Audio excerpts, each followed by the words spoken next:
Hi.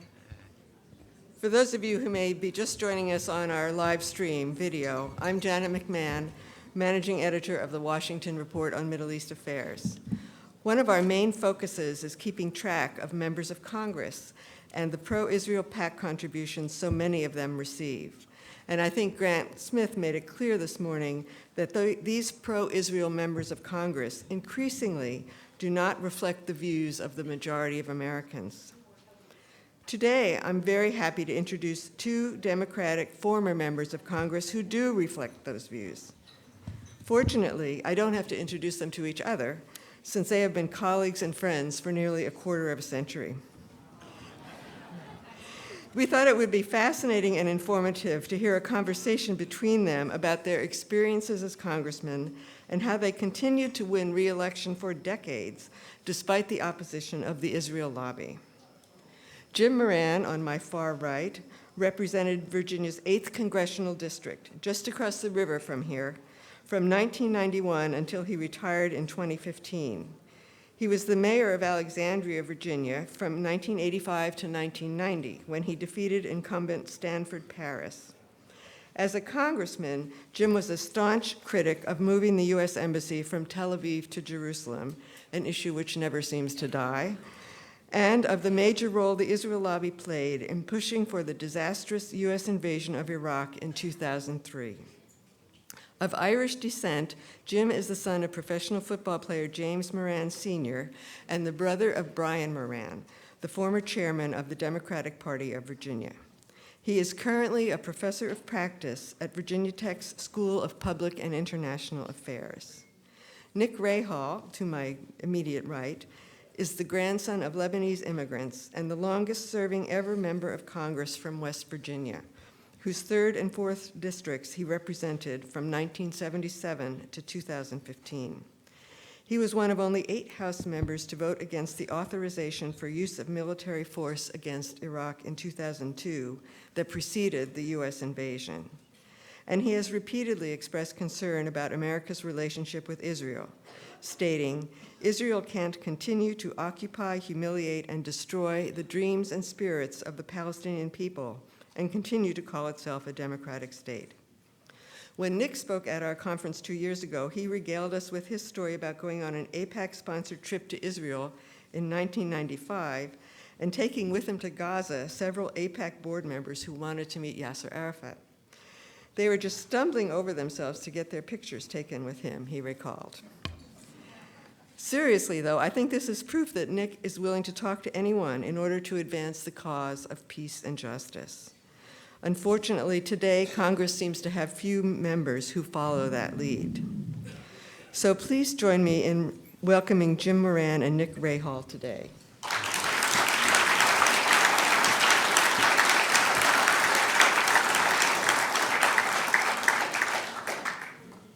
Let's get the conversation going by starting at the beginning, how the two of you got elected in the first place. In the short video that you just saw, we heard political strategist and campaign fundraiser explain that, in her experience, funding from 3 groups was essential: labor, pro-choice, and the Jewish community.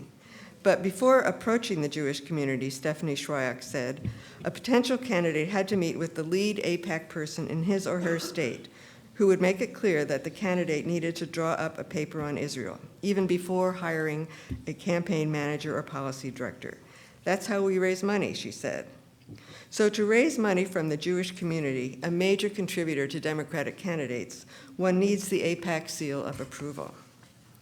Jim, you defeated a 5-term incumbent who criticized your opposition to the first Gulf War by saying, "The only 3 people I know who support Saddam Hussein's position are Muammar Gaddafi, Yasser Arafat, and Jim Moran."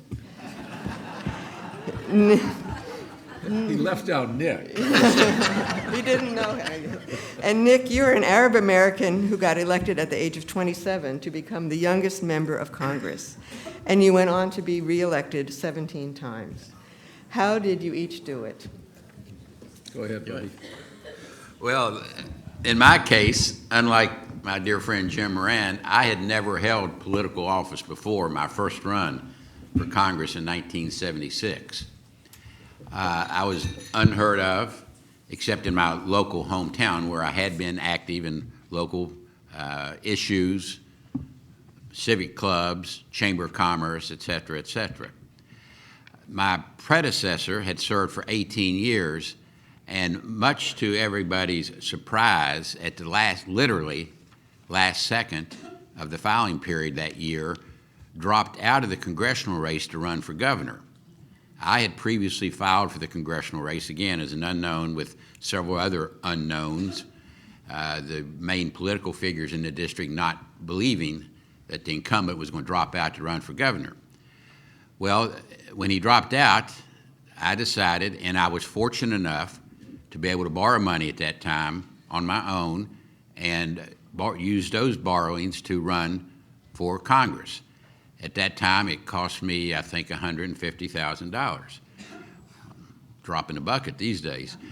But the others, there was another well-funded Democrat running as well. 4 of us really were running for a seat. Nobody knew anything about either of us. I proceeded to run a very aggressive campaign. I had the backing of our senior senator at that time, although not publicly in a primary, but I used his name quite a bit, Senator Robert Byrd. I had worked for him previous, which was my only experience in the political arena. And with aggressive media campaign, I was able to secure the nomination. My predecessor lost his race for governor. He came back against me, trying to lead the people to believe he was the incumbent in the general election on a write-in campaign.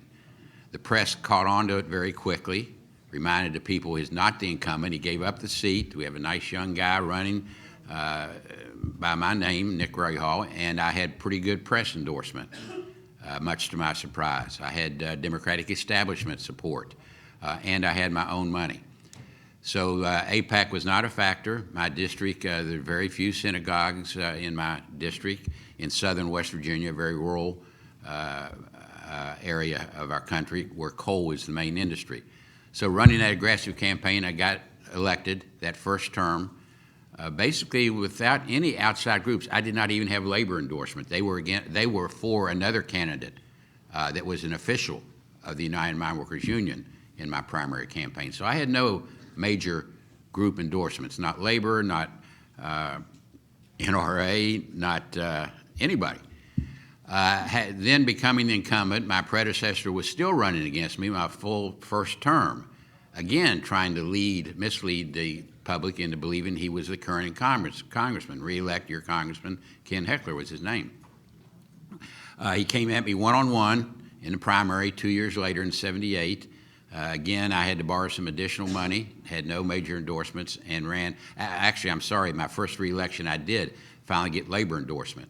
And that was a big boost in defeating my predecessor, actually a second time. He then came out against me a third time 10 years later, but I was well entrenched then and defeated him a third time. But really, AIPAC never was a factor in my early elections. I was a homegrown boy, so to speak, and had gotten the committees I wanted in the Congress. Then Speaker Tip O'Neill, my first speaker, was very kind to me. Knowing I was a newcomer, and in those days, it was no longer newcomers sit on the back of the bench and keep quiet until you've been here 30 years. Tip O'Neill was very good about giving newcomers their committee of preference, and I used that to my advantage to continue to be reelected year after year.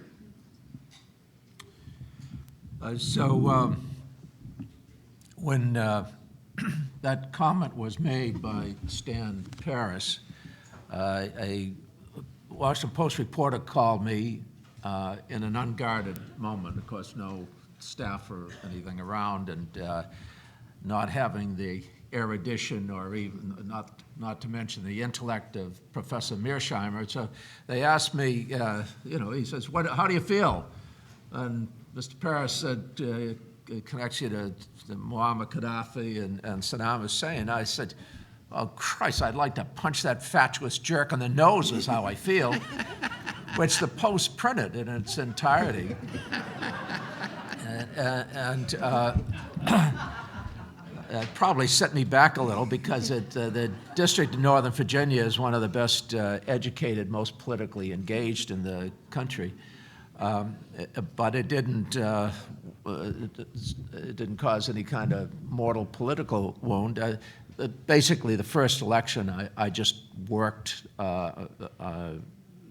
because I wasn't going to let myself lose, and so I'd get up at 4 o'clock in the morning, and I'd go down to Prince William County, and I'd down in Prince William County on 95, if any of you are familiar with the area, because of the traffic, they have buses that can use the HOV lanes, but in order to get a parking space, let alone a place on the bus, you have to get there by 5 a.m. So I'd go down there and I'd knock on the car doors, and I have to, well, I'm not supposed to say car, I'm supposed to say automobile doors because it betrays my Massachusetts accent. So, but I don't care now that I'm not running. So I knock on the car doors, and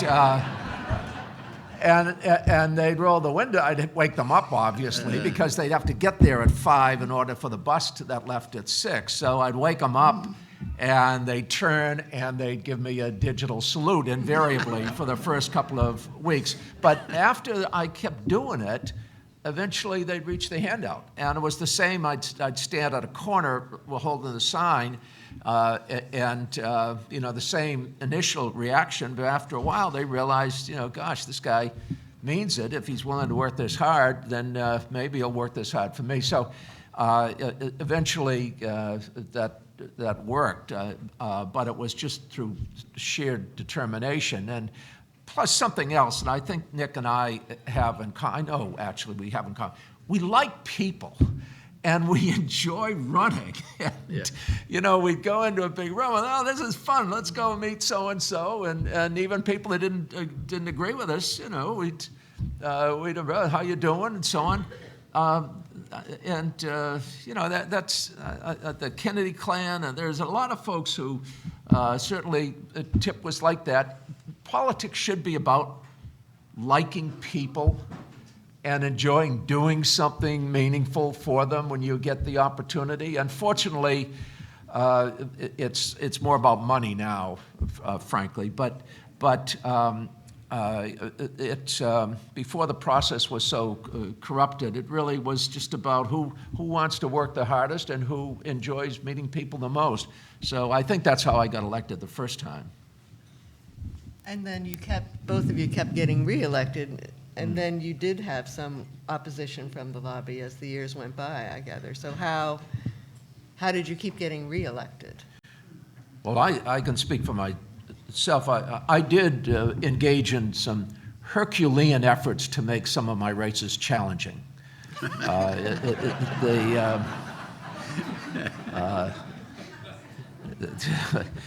And I don't need to go into all of those things that I said and did, but we had some close races. One of them particularly was at the time of the Iraq War, because I was asked at a forum, actually by a Jewish woman who asked, she said, why are more Jews involved in opposing the war? And I said, well, it's similar to my criticism of Catholics. War is wrong, and yet all we seem to hear from the pulpit is how wrong abortion is, and somehow they overlook some of the other wrongs that are taking place. And if the Catholic Church came out in opposition to the war, at that time 80% of the American people were in favor of going into Iraq, I think it would make a difference. And I said similarly, if the leaders of the Jewish community, particularly the pro-Israeli community, had a different attitude and were willing to get more engaged against the war, I don't think we'd have a war. Well, so that was reported in a way that was the most critical you can imagine. That the conservative rabbi in my district took it and ran with it and put it on the Jewish Telegraphic Agency and made a big name for himself. And and the headline in the Post was "Moran blames Jews for the war in Iraq."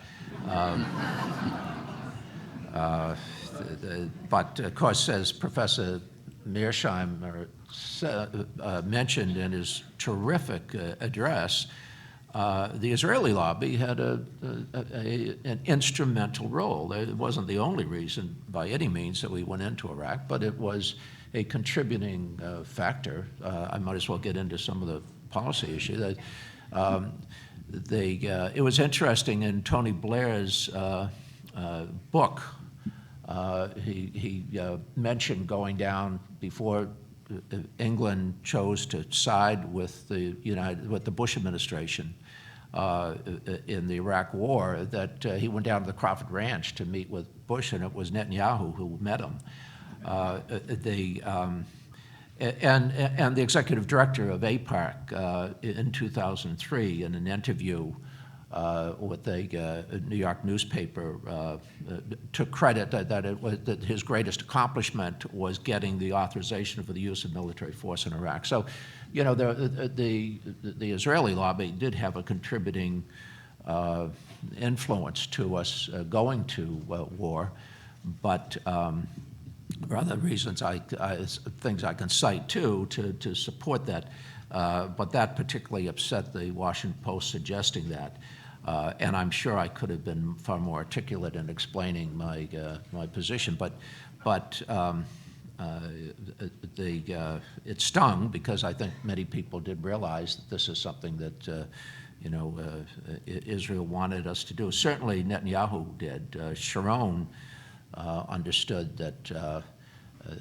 Understood what George H.W. Bush understood, that this may not in the long run be beneficial to Israel, given the Shia-Sunni conflict and the ramifications that it caused. And Sharon felt that Iran should have been the one where the focus was, but Bibi was pretty adamant that he wanted us to go into the war in Iraq. Anyways, that's a digression from the original question, but I'm just trying to get into a little of the policy here instead of the personal reflection on our political career. But the point is that we had some tough races. I never lost a race, and Nick never should have lost a race until the Koch brothers went after him in the last race and finally beat him. With the help of the Israeli lobby, frankly, who always gave him a hard time.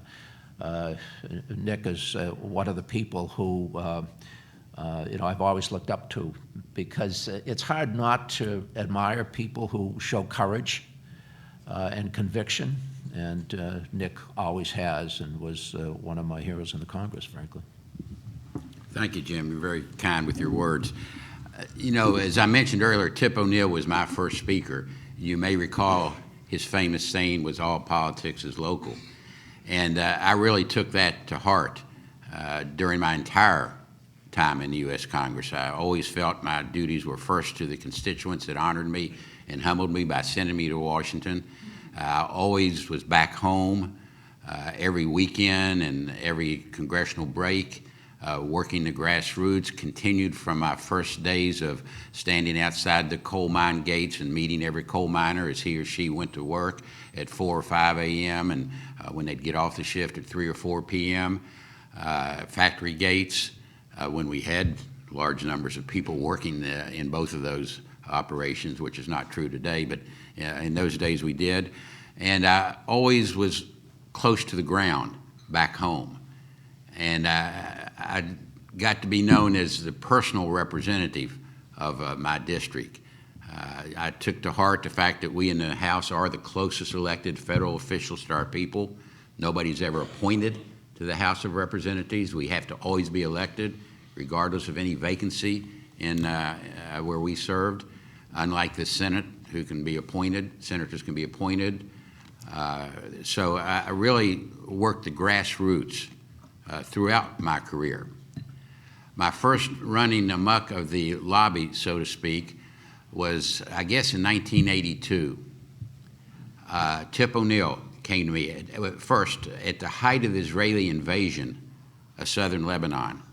When I saw what was happening there, I said to a local reporter back home, which hit press throughout my district, that Israel was acting as a monster, that they were out of control, that Sharon had gone beyond the initial aim of that Israeli campaign that year in ridding southern Lebanon of the PLO. He was wanting to capture Beirut. And that's when I really started run-ins with the lobby. Well, Tip O'Neill came to me, even after I'd said those comments, and said, Nick, I want you to lead a congressional delegation to the Middle East and to Beirut, and I'll give you a plane. You know, only my third term, and I thought about it, and not very long, of course, but I said, yes, Mr. Speaker, I'll do it. At that time, he had a daughter-in-law who was of Lebanese ancestry, and he was quite concerned of what was happening in Lebanon. So I got 6 other members of Congress. We went to 6 countries in the Middle East. We happened to be in Beirut at the height, that July 31st, 1982, the height of the Israeli bombardment. I had arranged through contacts to meet with Arafat, Chairman Arafat, in the bowels of Beirut at the height of the bombing. It took about 4 hours of rendezvousing around Beirut from about midnight to 4 a.m. We had to lose our State Department security because certainly they couldn't know where we were headed. And we had to really be secretive about it. At least I thought that was the way it was going to be, because I'd met with Chairman Arafat 2 years before in a very private meeting that never hit the press. But this time, we came out of that meeting, and the members of Congress with me were Mary Rose Okar, Pete McCloskey, Merv Donnelly, late congressman from California. Eli Levitas, a Jewish member, was with us on the Codell, but he did not go to the Arafat meeting. He made it clear he could not do that. So those are basically the 4 of us that came out of that meeting about 4 a.m., and lo and behold, the worldwide press is there. Arafat had made sure that it was going to get the press, which it was okay. I had nothing wrong with that. But during that meeting, we had gotten Arafat to sign a paper saying that he recognized Israel's right to exist, that he renounced violence, and that he recognized all UN resolutions relevant to the Palestinian question. Something that he really, we were just a decade early, but that's something that came to fruition in Oslo. But in 1982, we were way ahead of our time. And everybody in the press said, you're just being snookered by Arafat. He didn't really say or do that, even though we showed a signed document where he did say that. But of course, nobody wanted to believe him at that time. And the next day, we had meetings scheduled with the Prime Minister of Israel and with the Defense Minister, Sharon, at that time. Begin was the Prime Minister at the time. Well, they heard of our Arafat meeting, of course. They canceled the meetings with us. Elliot Levitas, the Jewish member of Congress from Georgia, on our Codell, sent word back to Begin and Sharon, listen, I'm a Jewish member of this congressional delegation. I did not attend the Arafat meeting, but I'm going to tell you, you're going to continue your previously scheduled meetings with this Codell, or you're going to, I don't care who they met with yesterday, or you're going to have trouble from this Jewish member of Congress when I get back to Washington. Begin and Sharon both rescheduled us. We got in to see him. Having met with Arafat just the day before, he got into a shouting match. And Sharon's map in his office showed no division, no border lines between Israel and Jordan or Israel and Lebanon. It was the Eretz Israel, the greater Israel was his version of the land at that time. We questioned him about the use of American-made cluster bombs, supposed to be used only for defensive purposes. Why are you dropping them in southern Lebanon? Sharon picked up a piece of paper and said, here's what we do with agreements with whatever, we don't care what country it's with. In times of war, this is what we do with agreements. He picked up that paper and just ripped it apart. We just looked around at each other, just shuddering at what he was saying. So it was a very contentious and angry meeting. We went on and we met with other heads of state, and we met with the president of Syria on this trip, the king of Jordan, the president rather in Egypt, and the king in Jordan. So it was quite a whirlwind trip we had that summer of 1982. But while in Beirut, I might add also, as I said, we met with Arafat at the height of the Israeli bombardment. It was the next day that Ronald Reagan, to his credit, got on the phone to Menachem Begin and said, call Ariel Sharon off. Enough is enough. He's going too far into Beirut now. And that's when the bomb ceased. That's what we need more of these days in a president of the United States, is the courage that Ronald Reagan had. I'm not defending every action of Ronald Reagan, of course, but during that particular moment, he did get on the phone and call and tell the Israelis to stop it. So back home, getting to your question, Joanna, I'm sorry for the diversion, no. but back home, did I take flack? The lobby was in rages. They got a gentleman from New York, Ben Rosenthal, to introduce a resolution in Congress to impeach me for treason and high crimes. I went to Tip, almost crying, and said, Mr. Speaker, I'm sorry, what should I do about this? He said, Nick, are you crazy? You don't have anything to apologize, and don't worry about this resolution. It's not going anywhere. So he put my mind at ease, and wanted to hear all about the trip, of which I relate to him a lot more than I have here, and he was very pleased with the actions of our Codell. But back home, they were on my side, quite honestly. When I used the argument that, hey, I'll talk with anybody, I'd rather talk than fight, and communication does not mean capitulation of your views, it worked back home. The polls showed that people agreed with my Codell. They agreed with what I'd said. They agreed that we should be more objective in our policies in the Middle East. They agreed on a homeland for the Palestinians and a homeland for the Israelis, as I said back in those days before the two-state solution was ever in popular vogue. And my votes against foreign aid, for example, it all sold well back home. And I think the lobby saw that, and they never really came after me until about a decade later, when they thought all of this would subside, and they could. And then it wasn't a major, not like they came against Jim Moran. Yes, they found a Jewish member of the Reagan White House, I believe it was, to come down to West Virginia, buy a farm, claim he was a West Virginian, and ran against me with AIPAC money. But again, it was not the AIPAC money to the degrees that they put up against Jim Moran. And again, I think that's because they saw me as a member of Congress of Arab descent, saying, he's just speaking because of his ancestry, let him go. That may have been something in their thought processes. But then I think the biggest thing was because of the local rapport and the local support, again, all politics is local, that I had back home, that allowed me to survive those early challenges of AIPAC. I think I'm going to intersperse questions from the audience as they Sure. come up. So here's a good one that follows right on what you're saying. And can both of you describe your interactions with the other side of the aisle, including both Israel firsters and those you find more agreement with, such as Ron Paul? So was there more bipartisanship? Was there more working together? Or how has that evolved over the years or deteriorated? Well, with Ron Paul, his philosophy is basically that of kind of isolationism, and so he has opposed American intervention militarily. But something that I think the public might be interested in is that there is after votes, members will go to an elevator that is off the floor on the Republican side, and it's only members that are allowed. So you can talk freely, and I don't think it's bugged. I don't. There's no microwave ovens or anything in it. So it's interesting how often. On two issues. The primary one that we're referring to is on Israeli-Palestinian related issues, but it also oftentimes happens on gun issues. And members will say, hey, that was a good amendment, or, I'm proud of you for voting the way you did. Then you look at them because you know that they oftentimes spoke against you and certainly voted against you, but I say, well, thanks a lot for your support, not.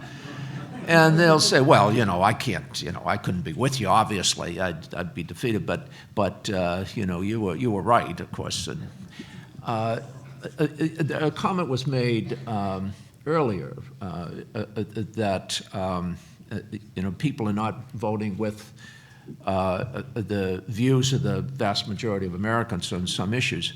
Oftentimes, they're not voting consistent with their own views. But there's a political reality that they see, and there are a lot of members who know what the consequences would be and are not willing to face those consequences. That's why I singled out Nick, who would be the first one to take to the floor and let her rip, but it was always informed. Dennis Kucinich was another one who spoke from his heart with a lot of courage. There are a few others, but frankly, when you say the other side of the aisle, this issue is not really, now it's because of certain developments, and I think there's some credit to the Obama administration, certainly Senator Kerry and people like Keith Ellison and so on, that there's actually a very substantial shift in views toward the Israeli-Palestinian issue between Republicans and Democrats now. But in terms of the voting, the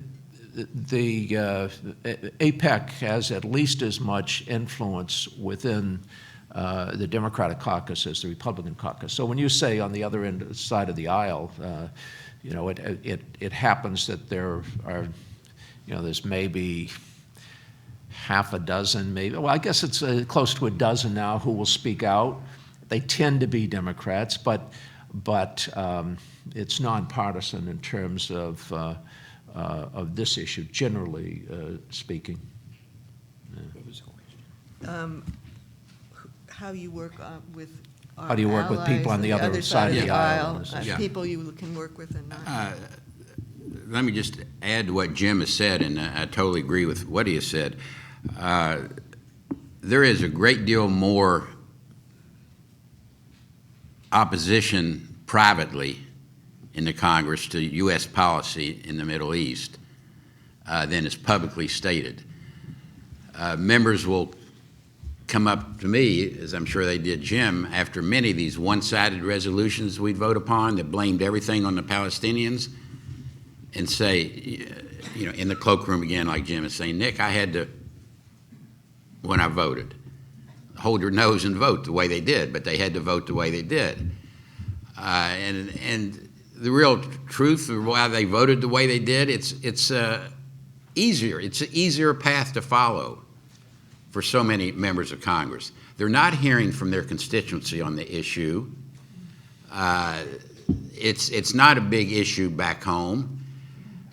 It is if not already, a possible good campaign financing vote to help them raise money without having to put up with the anger if they vote the other way, which is much more of a repercussion, severe repercussion against them, of having to answer the phone calls, having to answer letters that the lobby may generate from their district, but more than likely is going to be from other parts of the country.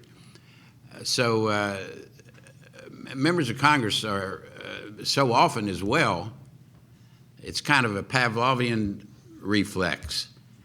When they see something come up to the Middle East, they're going to jump out there to try to out-AIPAC.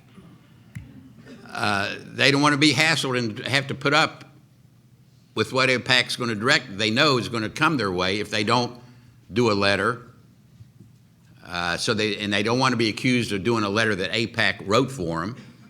So they jump out and write their own letter that actually ends up out AIPAC in order to get ahead of the curve and try to beat themselves on the chest and say what they did for Israel, especially during the campaign or in preparation for a campaign, which we're always doing in the House. That's a never-ending process. The money is the big factor. There's no question about it. I think one of the ways that is most effective these days in working around it is, and I think there is progress being made, witness the 80 votes earlier this year on the UN resolution settlement question, most of which were Democratic votes, but you had like Minority Leader Pelosi in that bunch. You had Jan Schakowsky from Illinois in the 80 no votes. The resolution, I think everybody recalls it, was disapproving our actions in the UN, the Obama actions in the UN on settlements, and there were 80 no votes. Yesterday's vote against David Friedman as ambassador to Israel, 52 to 46, unprecedented. The most number of no votes any ambassador, not just to Israel, I think has ever gotten in the Congress of the United States. So that's an indication, yeah. So what you need to do is look at those 80 votes earlier this year, look at those 46 votes yesterday in the Senate, thank them, write them a letter, email them. Don't let them know that let them know that their vote is appreciated by somebody out there. So look at those two lists and other votes that come up in which you note courageous actions from members. Urge them to go to the Middle East at any opportunity. And if you know of groups that can help send them there, you have to get ethics committee approval these days, of course, but it can be done. And urge your member of Congress to go visit, see the facts on the ground. There's one other individual, by the way, going back to my previous description of my trip to the Middle East, one other important individual that was on that Codel with me who came back with his eyes opened was David Bonnier from Michigan. Mm-hmm. And he came back and rose in the leadership of the House and kept saying it was because of that Codel to the Middle East in 1982, which I led, that his eyes were opened as to what was happening in the Middle East. So you got to get members of Congress over there, not just on AIPAC trips, not one-sided trips, but get them over there to see the reality on the ground in Palestinian territory. So one thing you mentioned was that AIPAC often generates letters and responses from all over the country, not just from one's own congressional district. How can people talk to the congressperson from their own district and make a difference from the constituents in one district? Or does it have to be, how can constituents from a given district support their congressman? Is that sufficient? Or would it have to be a national effort where people from everywhere are calling and saying thank you? And how can we build on that? Forget the national effort, really. For the most part, unless you have a lot of money and are willing to contribute to their campaign, people don't care that much about how somebody feels that they don't have to answer to within their constituency in the House, and it's the same case in the Senate, but there are different broader constituencies, of course, in the Senate. It's your own member of Congress. The reality is, and I know that Nick will agree, there is virtually no downside in voting for Israel's policy, whatever it may be, or in this case, in this context, we're talking about the Israeli lobby's policy, which includes more than AIPAC, of course. There's no downside for voting with them, generally speaking. I mean, you may get to tick off 2 or 3 people who you'll hear from, but there's a whole lot of downside if you stand up to them, because they're well organized within every congressional district. They're generous. They're well informed. They're politically engaged. And that's not a bad thing. That's what everyone in this room, because this is not a random sample of people off the street that we have in this room. But that's what needs, the best way, if you oppose AIPAC's power and influence and even tactics. Are you trying to warn me? No. No. You were just getting the thing. Yeah, Okay, sorry. Because I just get warmed up here. I know. The best thing is to understand why they are so successful. And I have to share with you, it bugs me no end to go see some of my friends sitting around at a coffee shop, drinking, good strong coffee and complaining about something that just happened. And so many of them will only talk within their comfort zone, only talk with people they agree with. They don't get involved locally. They don't even know who their school board member or their county board member are. Sometimes they don't even know who their member of Congress is. But they've got lots of opinions. But they're useless in terms of the political process unless you get engaged, particularly with people who disagree with you. So, the best approach to dealing with the influence of the Israeli lobby is to understand why it is so powerful. To organize, to contribute, and it doesn't have to be a whole lot of money, to know your member of Congress, to get your kid to intern, to reach out to your neighbors. It's I don't want to get too cliche-ish here, but it's up to everyone individually and then collectively. People need to be informed. They need to have their eyes opened. That's what happened with me. Initially, Tom Davis, who was then a supervisor in Fairfax County for the Mason District, and Al Wynn, who was a county attorney in Prince George's County, and David Clark, who had just been elected to the city council. And I was a vice mayor in Alexandria. We were contacted back in 1982 by the Jewish Community Council of the Washington area. They were actually based in Montgomery County, to go to Israel. So, that sounds kind of fun. And they said, you'll enjoy meeting the people. And how did they know that I would be elected mayor and then to the Congress? Al Wynn would be elected to the Congress. Tom Davis would become chairman of the supervisor and elected to the Congress. David Clark became president of the D.C. City Council because they were watching. They were engaged. They understood how this political system works. We all went. Came an open mind, and gosh, I went into Yad Vashem and I was struck, and I stayed there. I delayed the whole bus, so I couldn't get it out of my mind and so on. And I became a firm supporter of Israel, not knowing anything else. That was my paradigm. And in fact, back in the very beginning, when I was first elected, there was a vote on the $10 billion loan that shouldn't be used for settlements. And, I just went along with it. It was a wrong vote. It was a horrible vote. I can't believe I voted that way. I didn't know any better. And it was a young Jewish activist who came to me, and he was all upset. This is so wrong. And I said, really? And you're Jewish? And he says, I'm a humanitarian. This is wrong. Let me tell you why.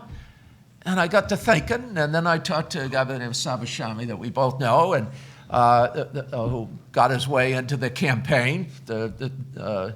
And I started thinking and reading more and watching the votes and realizing that the people who had the most courage of conscience were invariably voting in the minority on this. But if you asked them why they voted, it wasn't because politics or campaign contributions. They would explain exactly why they voted, and it was the most thoughtful response. As I mentioned this last night, those are the people I wanted to identify with, because life's too short to just follow the herd. And no, don't do that.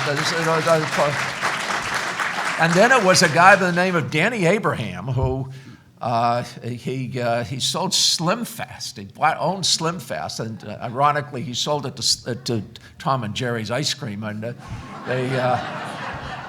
Ben and Jerry's. It was Ben and Jerry's. Go figure. Yeah. But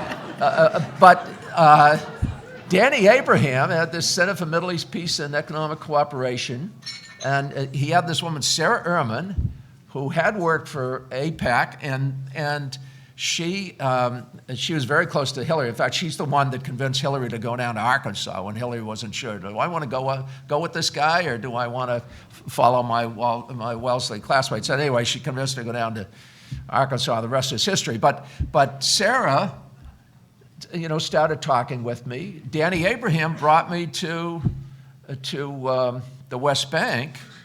Talked to Yasser Arafat. I asked him at the time, you have to put this in historical context.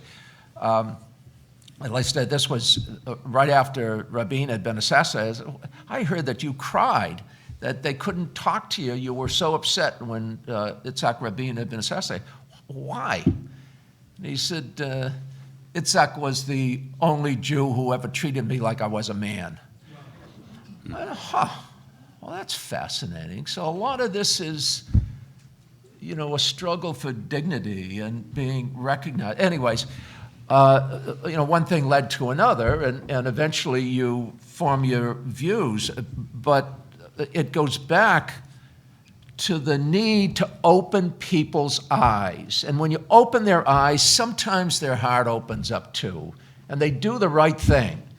And the fact is that the Jewish community in the United States realizes that this is a true democracy, and if you get sufficiently engaged, it will serve your purposes. But I also want to say something I think that's very important. If this issue is going to turn in the direction of justice, and you can't have peace without justice, but if it is going to turn, the arc in history is going to turn, as Barack Obama would say,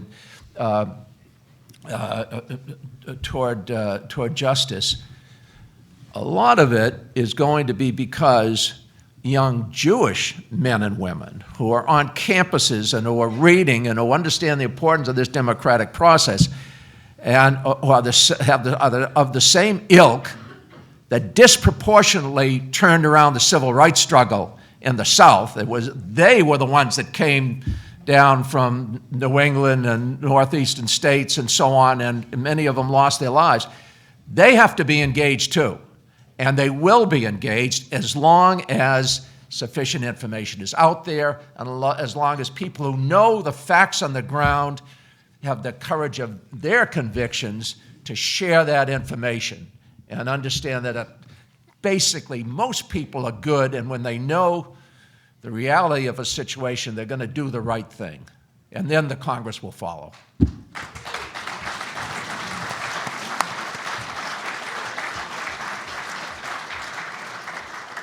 you want to add anything to that, Nick? I mean, you've said that you think the Israel lobby there are many lobbies and many special interests. Let me just say one thing to follow up on what Jim has said about the young people and getting them involved, and that is so crucial.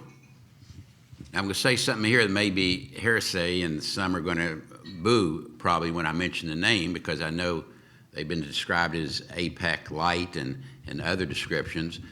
But a group in town that has been very effective at involving the young people, getting in to see members of Congress, and I think provide a great deal of cover for members, including these two votes I mentioned earlier.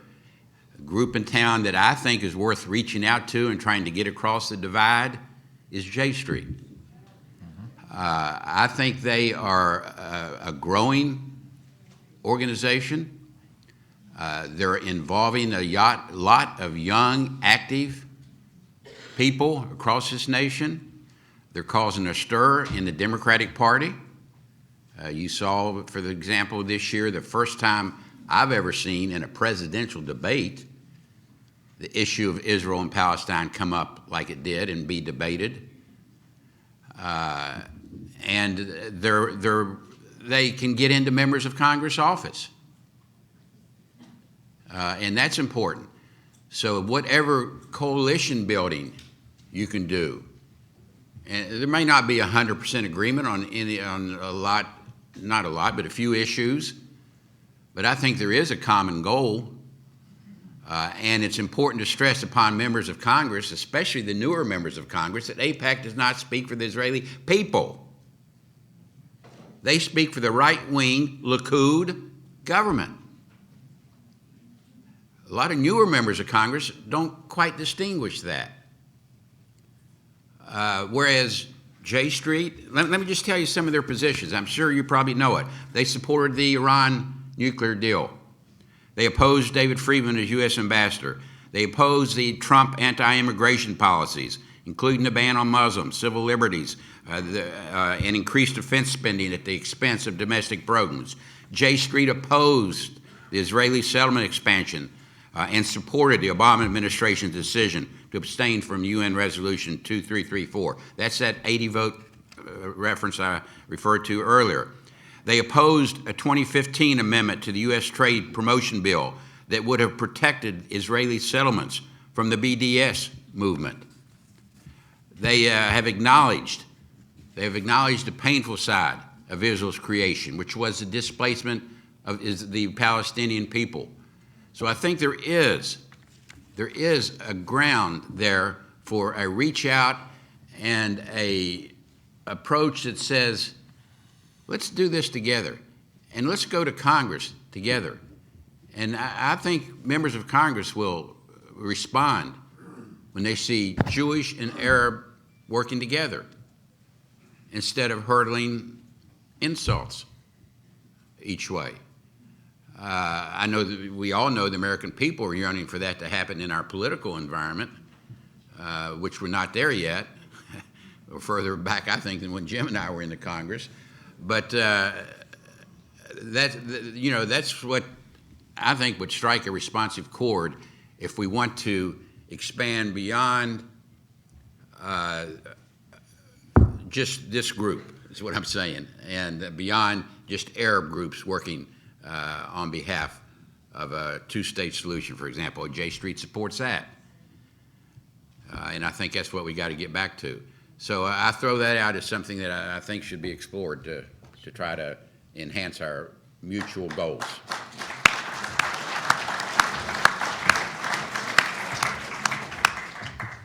Okay, here's another question from the audience. I'm the son of an Irish mother and an Arab father, and I'm from the Deep South originally. So the two of you are as good as it gets. Would either of you consider moving to my district in Dallas, Texas, and running against Sam Johnson? What's the district? I don't know. We may be interested. What's the district? I don't know. You'll have to track this person down. Well, I think our time That was is a rhetorical question. You want to? I don't know. I doubt it, actually. So I'd like to thank, again, Nick Rahall and Jim Moran for being with us today. Thank you, Janet. Thank you. Thank you. Thank you.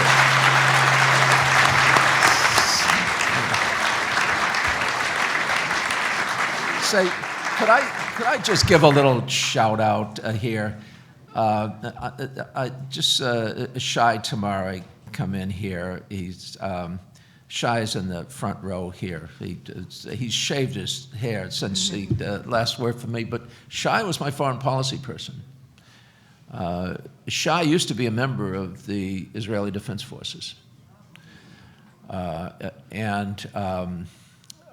he informed, in large part, my view, because you need to know where people are coming from whose views differ from yours. And that ability to empathize was extraordinarily powerful in terms of my understanding of why this issue was so important and worth taking tough votes on. It's people like Shai Tamari who are going to, as I say, bend the arc of history in the right direction. So thank you, Shai, for all you did for me.